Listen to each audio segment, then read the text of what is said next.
É vascaíno, é vascaína, que noite memorável a de ontem.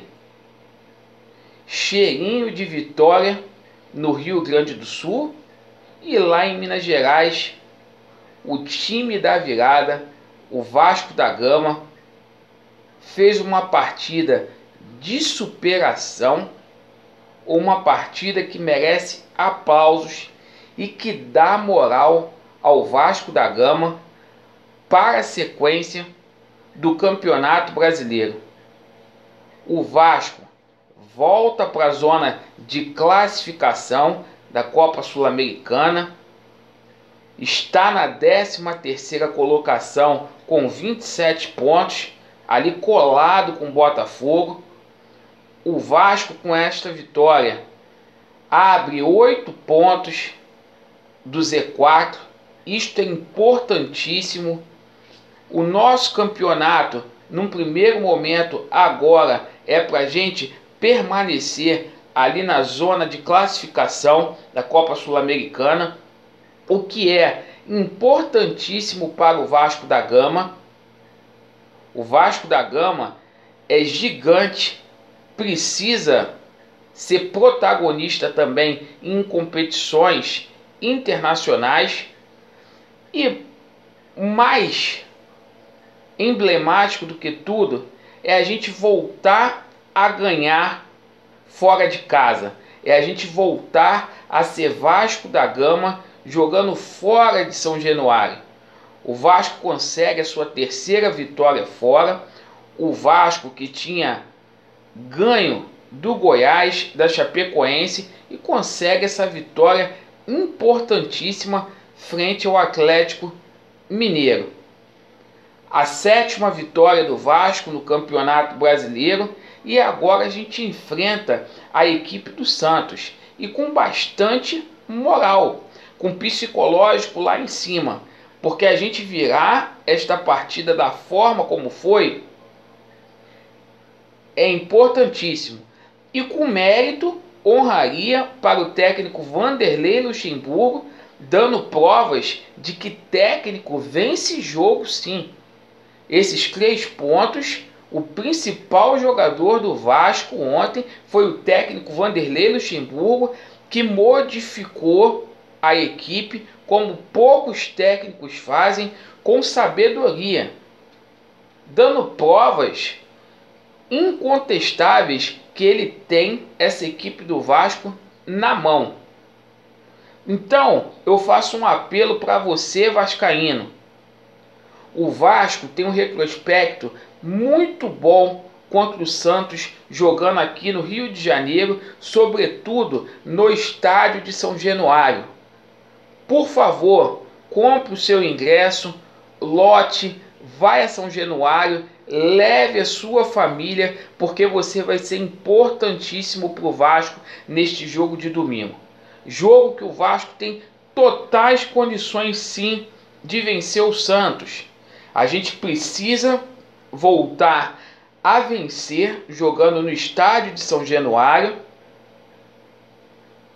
uma vez que nos 2 últimos jogos a gente perdeu para o Bahia, empatamos com o Atlético Paranaense. Então esse jogo pode ser o jogo da retomada ao jogar em São Januário. E até porque ainda tem mais um ingrediente. Estou sentindo cheirinho nessa Libertadores aí da mulambada. E é muito bom ver eles se fudendo igual se fuderam ontem. Mas vamos falar de Vasco. Mas é impossível a gente não tirar uma onda com esses pela-sacos aí que torcem para o Flamengo. Voltando aqui para o Vasco ainda tem muito a agregar neste Campeonato Brasileiro. O Vasco vai subir de produção. O Vasco ainda tem os 2 reforços que ainda não estrearam. O Felipe Ferreira, meia canhoto, poderia ter estreado ontem. O técnico Vanderlei Luxemburgo achou por bem em não colocá-lo ontem. Acabou que deu tudo certo. Mas é um jogador que, eu repito aqui, vai fazer gol na mulambada e vai agregar muito ao Vasco na transição ali entre meio campo e ataque. É um bom jogador com visão de jogo. O Fred Guarín, o colombiano, ele vai se apresentar hoje em São Januário. É uma contratação de peso, a qual o Vasco conseguiu dar um chapéu aí no Flamengo. O jogador preferiu vir para o Vasco da Gama, tem contrato até dezembro. Eu fiz algumas ressalvas com relação ao aspecto físico do jogador, até porque ele está desde o dia 6 de julho sem atuar. Além do futebol brasileiro exigir muito mais do que o futebol chinês. Mas sem dúvida nenhuma é um belo reforço aí para o Vasco da Gama, para entrar ali no meio campo, um cara que sabe sair jogando com a bola, e isso vai ser importantíssimo para o Vasco aí. Repito, agora o nosso campeonato aparentemente é outro, para a gente poder permanecer ali na zona de classificação para a Copa Sul-Americana, o que é importantíssimo. Vamos falar aqui agora sobre as divisões de base do Vasco. O Sub-20 tem um compromisso importantíssimo hoje. O Vasco joga em São Januário com o Palmeiras às 16 horas. O Flamengo e o Corinthians venceram seus jogos, o que colocou pressão no Vasco. O Flamengo venceu o Atlético Paranaense e o Corinthians venceu o Atlético Mineiro. O Corinthians está ali na segunda posição junto com o Vasco. O Flamengo passou o Vasco, mas o Vasco vencendo hoje o Palmeiras coloca 2 pontos na frente da mulambada. Hoje o Vasco está na segunda colocação do Campeonato Brasileiro Sub-20 com 38 pontos. O Vasco tem 12 vitórias, 2 empates, 2 derrotas.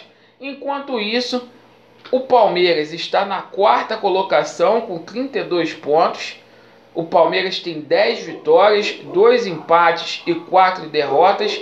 Este jogo contra o Palmeiras é um jogo dificílimo. A equipe do Palmeiras é muito boa, uma das melhores equipes que tem atuando não apenas aqui no Brasil, mas no futebol sul-americano.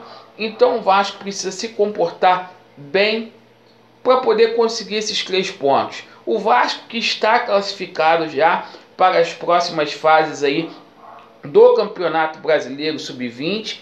Lembrando que o modelo do Campeonato Brasileiro Sub-20 é diferente do Campeonato Brasileiro Profissional. No Sub-20, os 8 primeiros se classificam para as próximas fases. E o importante é ficar entre os 4 primeiros para a gente poder mandar o segundo jogo em São Januário. E jogando em São Januário, eles tremem. Então, meus amigos, essas eram as notícias. Era para poder falar do cheirinho da vitória, da virada do Vasco da Gama e das categorias de base, que é importantíssimo aí para o futuro do Vasco da Gama. Valeu, meus amigos. Mais tarde a gente vem trazer outro vídeo com a apresentação aí do Guarín e muito mais para vocês. Vasco neles, estamos juntos. Valeu!